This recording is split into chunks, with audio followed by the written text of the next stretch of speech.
ఆపండి.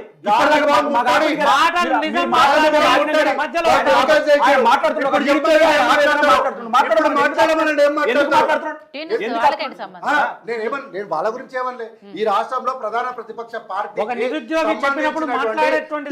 చెప్పినటువంటి కాంగ్రెస్ పార్టీ గాంధీవన్ ముట్టడి. మా తల్లిదండ్రులకు విజ్ఞప్తి చేస్తున్నాం. మా తల్లిదండ్రులకు, మా అక్కలకు, ఈ తెలంగాణలో 50 సంవత్సరాలు మమ్మల్ని మీకు చేతులెత్తి వేడుకుంటున్నాం, చేతులెత్తి నమస్కరిస్తున్నాం. మమ్మల్ని రక్షించుకోవాల్సింది మీరే, మమ్మల్ని నిలబెట్టాల్సింది మీరే.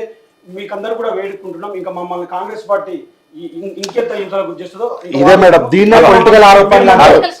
Political statement madam.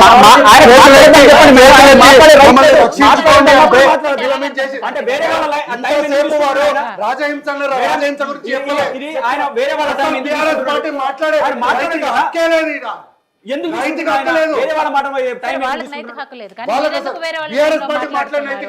ఇంకోటి ఆయన మా ప్రాణాలని కాపాడుకోండి. ముట్టడి చేసింది వాళ్ళు. రేవంత్ రెడ్డి ముఖ్యమంత్రి గారి ఇంటిని ముట్టడి చేసింది వాళ్ళు. ఆయన ఆల్రెడీ ఆ హింస మీరు గాంధీ భవన్ కి ముట్టడికి పోయిన వాళ్ళు, మీరు ముఖ్యమంత్రి గారి ఇంటికి ముట్టడికి పోయిన వాళ్ళు, మీరు ముట్టడికి పోయి మూలకింత నిలువరిస్తే మీ ప్రాణాలకు హాని ఉందంటారా? ముట్టడికి పోయిన వాళ్ళు ఆ వినతి పత్రాలు, ఆ బుక్కులు తీసుకొని పోతారు. ఇదే మేడం. మళ్ళా జెండాలు పట్టుకొని, కర్రలు పట్టుకొని నిరసనలు చేసుకుంటా ఇన్ని నెలలుగా జెండాలు పట్టుకోరు ముఖ్యమంత్రి గారి ఇంటి మీదకి జెండాలు పట్టుకొని పోయారు మేడం. ముఖ్యమంత్రి గారి ఇంటి మీదకి జెండాలు పట్టుకొని పోయారు. జెండా ఏముంది? జెండాలు పట్టుకోనికి వాళ్ళకి జెండా ఎక్కడ ఉంది? జెండా ముఖ్యమంత్రి గారి ఇంటి మీదకి ఇంటికి వెళ్ళారు, కలవడానికే పోయారు. జెండాలు పట్టుకొని పోతే జెండాలు తీసుకున్నారు మేడం. ఏ జెండాలు పట్టుపోయారు? వాళ్ళకే తెలవాలి.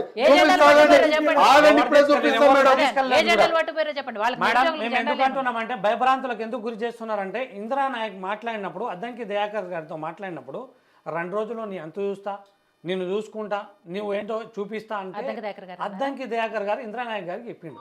మా నిరుద్యోగి ఇందిరానాయక్కి అద్దంకి దయాకర్ చెప్పినటువంటి మాటలు.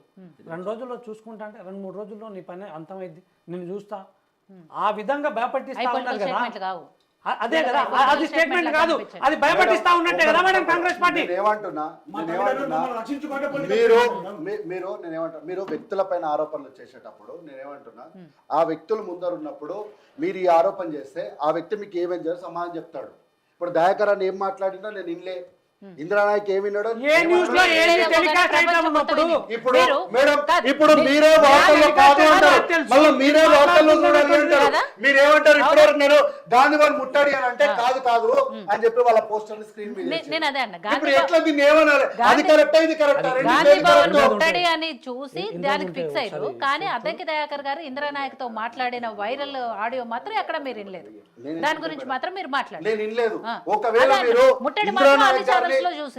ఇందిరానాయక్ గారిని, ఎమ్మెల్సీ దయాకర్ గారిని, వారిద్దరిని పెట్టి ఏం జరిగిందంటే దయాకర్ అంటే ఏం జరిగిందో చెప్తాడు, ఇందిరానాయక్ ఏం జరిగిందో చెప్తాడు. మేడం ఇందిరానాయక్ కూడా ఇప్పుడే వస్తా ఉంది మేడం, ఆయన కూడా అరెస్ట్ చేశారు కదా, ఆయన రావాల్సి ఉంటుంది కదా డిబేట్.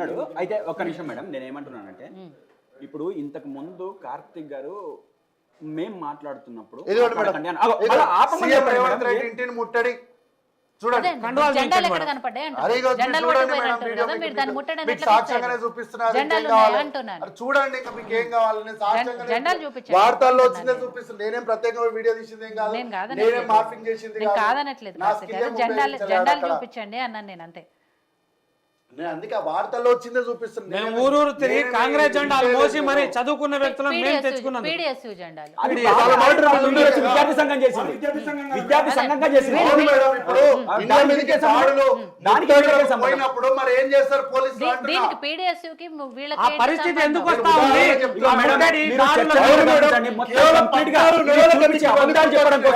జనాలకు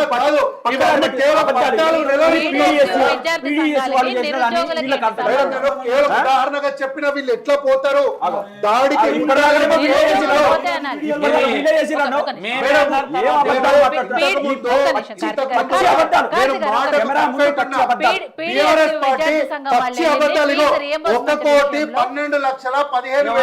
1,12,15,134 ఉద్యోగాలు 120 నెలల సమయము వినతి పత్రం పట్టుకొని పోయినాం. కేవలం 14 నెలలు అంటే 4 నెలల నుంచి వీళ్ళు ఇది చేస్తే 10 నెలలుగా వీళ్ళకు ఉద్యమాన్ని గుర్తొచ్చింది. మేడం, మాట్లాడొద్దని చెప్పండి. సరే.